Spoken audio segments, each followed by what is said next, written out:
Well, I'm about to touch the third rail. You coming? Hey, I'm Dr. Patty Barch. I'm a traditional naturopath, founder and owner of Naturally Unbridled Wellness and naturallyunbridled.com, where we focus on wellness solutions, not disease management.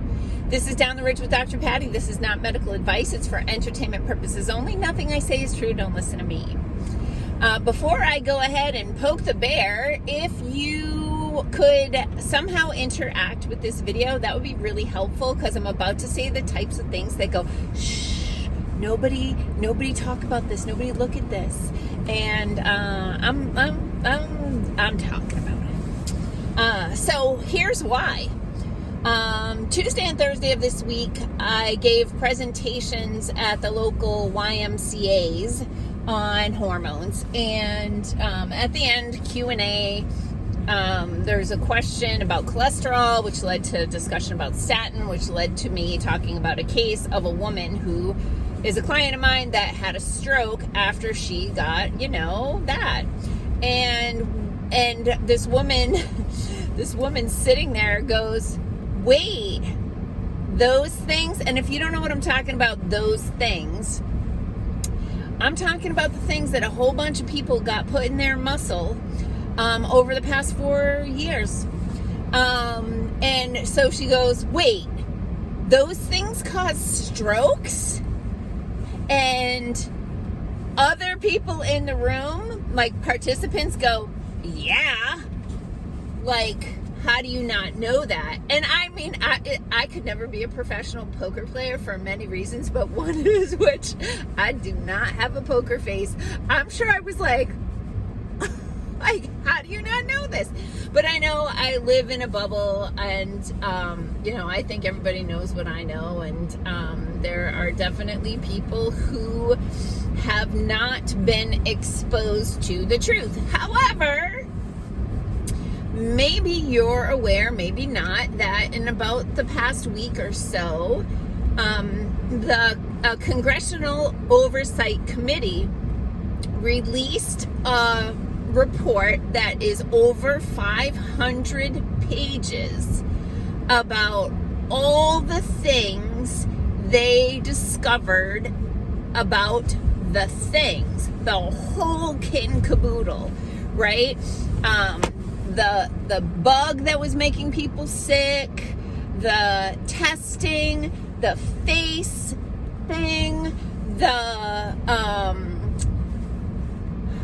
all the things, the treatment, and I gotta say, you know what? All us tinfoil hat wearing people nailed it.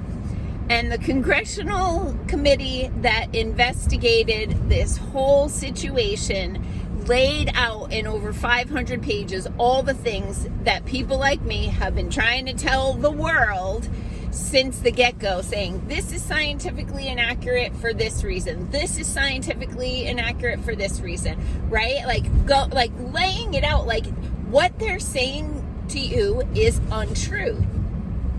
One sidebar fascinating thing that was happening during all of that, so scientists who were speaking out against what everybody was supposed to be saying, some of them had research papers, and they were getting their research papers submitted to journals to publish their findings, saying like, hey, first of all, we didn't find this to work the way they said it was going to work, or we found this medicine that actually works really well, and they could not get their papers published.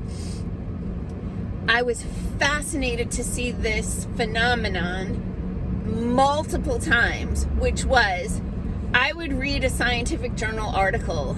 Most people, and I do this too sometimes, but most people will read just the abstract, which is a summary of this is what we set out to do, and then jump through all of the details, like skip the nitty gritty and then go to the conclusion. Like, this is what they set out to do and this is what they found. So vast majority of people, because there's so much scientific literature out there, vast majority of people will just read those two sections. They're not reading materials and methods, that sort of stuff. However, there are some papers that are really interesting or pertinent that scientific people will go ahead and read the actual data. We'll read how the experiments were set up, who was included in the cohort, who was excluded, what were the controls, and finding that this was fascinating. I'd read through the paper, I'd read through the whole paper, and then I'd get to the conclusion, and the conclusion would say, these things are really important in preventing the spread of the blah, blah, blah, right? And you can tell I'm still censoring myself because God-forsaken fact checkers haven't read the 512-page report from the Congressional Subcommittee. Anyway, a couple of thoughts. I'm not going to get into a lot of the science on it right now. I kind of want to see where this one's going to go. But a thought that I had maybe in January or February of doing a class or a workshop or whatever you want to call it, seminar where people could come in and I could lay out all the reasons why like all this stuff was bad. I think it was last year in Winona at the community ed, I gave a class on this and it was full to capacity. Like I think there were a couple people standing in the back because people really wanted to hear the truth about this stuff.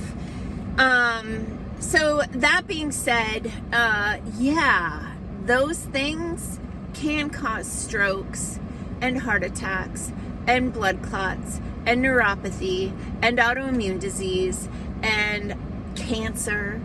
And this is all proven and coming to light. And after that 512-page report hit the newsstand, so to speak, then the current administration started talking about preemptive get-out-of-jail-free cards for all the people that were players in this situation. I don't know if I finished my thought. I don't think I did. Sort of. So the fascinating thing was people couldn't get their journal articles published if they didn't say that these were good. If they didn't say that these were important to prevent the spread, right? So no matter what their science said, their conclusion had to say what everybody was supposed to be saying, or they couldn't get their papers published.